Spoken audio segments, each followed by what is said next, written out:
The basics of HVAC. The modern commercial or office building consists of many sophisticated systems. These systems include foundation and support structures, electrical and lighting, and plumbing and fixtures. Another major part of any building that is often taken for granted by its inhabitants is the HVAC system. HVAC stands for heating, ventilation, and air conditioning. In this unit, we will identify the purpose and goals of the HVAC system, describe basic HVAC parts, and describe how these parts work together. Air quality is an essential consideration in maintaining the productivity, comfort, and health of the occupants and should not be trivialized.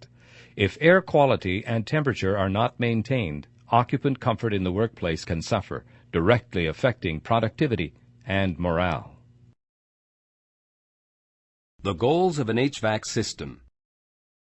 When examining the design of an HVAC system, we must remember the various roles that the HVAC system plays. We all know that when we're cold, we turn the thermostat up for more heat, and when we're hot, we turn the thermostat down. So the HVAC system keeps us comfortable by adjusting the room's temperature. But equally important, the HVAC system must keep occupants comfortable by supplying fresh air to a room. If we introduce a significant proportion of fresh exterior air and alleviate carbon dioxide buildup, occupants experience better health and performance gains. Studies have shown a direct link between CO2 levels and short-term sick leave in office workforces. However, our concerns regarding the HVAC system and occupant health do not end here. In heavily air-conditioned, energy-efficient environments, recirculated conditioned air can carry contaminants which contribute to respiratory illness. It is the HVAC system's job to remove contaminants and dust from the air using filters at various stages. As important as this consideration is in an average office or commercial building, this feature is critical in facilities that contain clean rooms, medical facilities, or hazardous materials. Finally, with the spiraling cost of fuel, HVAC systems must also be efficient and economical.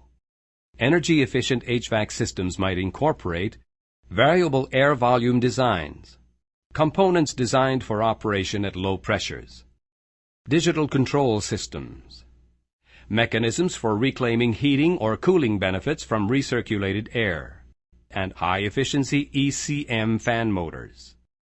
Many price products are designed specifically with energy efficiency in mind.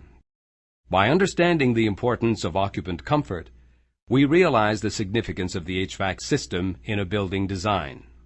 It's responsible for controlling the temperature in the environment, providing fresh air to the occupants, filtering out dust and contaminants, while operating in an energy-efficient and unobtrusive manner. The following section covers the different parts that make up a basic HVAC system. Once we understand the range of components involved, we can better understand the reasons for choosing system components from Price's extensive product line. The parts of an HVAC system. The HVAC system installed in a commercial or office space differs greatly from the heating and cooling system that you might be familiar with in your house. In your home, your heating system is set up to deliver warm air during the winter and cool air in the summer. It does this using a furnace or an air conditioner and a common set of ductwork. When your thermostat detects that your home is too cold, it sends signals to the furnace, which then delivers warm air simultaneously to all parts of your house. Note that it is typical to have only one thermostat, and it does not account for temperature variation in any other rooms. Likewise, in the summer, your thermostat will detect when your home has become uncomfortably warm, and it will signal your central air conditioning system to deliver cool air simultaneously to all parts of your house. Again, note that your thermostat is measuring the temperature in only one room. The conditions in an office or commercial space are quite different. Higher concentrations of people and equipment will generate more heat, making air conditioning or recirculation of air more important than providing heat. Although the air handling equipment is centralized, different rooms and regions in the building will have different needs for heating and cooling. These needs are called loads because they place a load or demand on the HVAC system. These loads can come from equipment, people, weather, and many other factors. In the simplest case, we address this by providing a constant supply of cool air, which is then managed by the HVAC distribution system. The chiller or air conditioner utilizes heat exchangers and circulated fluid or gas to cool the air that is passed through it. The air handler is a fan or a blower that moves air throughout the building's ductwork. Axial or centrifugal fan types may be found in the air handler. Air filters. Depending on the requirements of the occupants and the activities in the building, various grades of air filters are used in the system.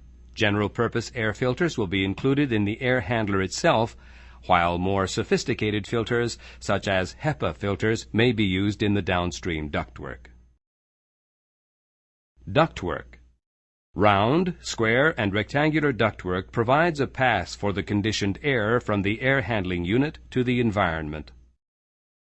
A damper consists of one or more blades which can be used to control the amount of airflow through a duct.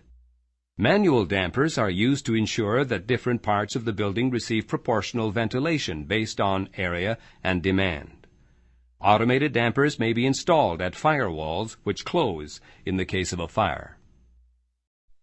A terminal unit is a device that uses an automated damper to control the amount of air which is delivered to a room or region. The damper is typically controlled by an electric, pneumatic, or digital actuator, which in turn is regulated by a thermostat.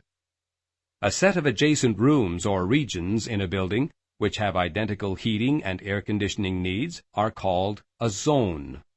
It is typical to assign at least one terminal unit and corresponding thermostat to each zone. Price manufactures many different varieties of terminal units to suit all types of building needs. We discuss terminal units in greater detail in the forthcoming terminal units section. Heating coils may be installed after a terminal unit to provide heat on a zone-by-zone basis. As mentioned previously, buildings with a high number of occupants may not require extensive heating even during the coldest months of the year. Heating coils offer an efficient way of providing heat for those few areas that require it and are controlled by the same thermostat system as the terminal unit. Various types of linings are available to dampen noise within a duct. A short length of line ductwork, called an attenuator, is often installed following the terminal unit to dampen discharge noise.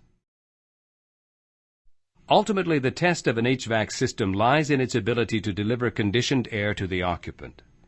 Air from the ductwork enters the occupied space through grills, registers, or diffusers, often called GRDs. The term grill is commonly applied to any air outlet or intake that consists of a square or rectangular face and neck and whose facial appearance is made up of louvers which may be used to deflect the air. A register is a grill that has one or more adjustable blades or dampers that control the amount of air that flows through. A diffuser is an air outlet which incorporates structures such as vanes, louvers, perforations, and other features for distributing and directing air. The diffuser's job is to direct the airflow throughout the occupied space in the most efficient manner possible. More information on desirable air patterns is provided in the Space Air Diffusion section. We will discuss diffusers in more detail in air outlet selection. Once air enters a space, where does it go? Air circulates through the return inlets and returns to the air handling unit. Unlike an air outlet, a return requires no sophisticated vanes. However, the relative location of the air inlets and outlets can be critical to the efficiency of the system. Upon returning to the air handler, a certain portion of the return air is exhausted and replaced with fresh exterior air. In an average office building or commercial space, approximately 10 to 20%. The preceding information offers a very basic overview of the components that make up an HVAC system. Throughout the remainder of the training module, we will examine many of these components in greater detail. We hope that you've enjoyed this introduction to the basics of HVAC. Please refer to the price catalog for more in-depth information and descriptions of specific HVAC products shown in this unit. Contact your local price representative or visit our website at www.price-hvac.com for more information.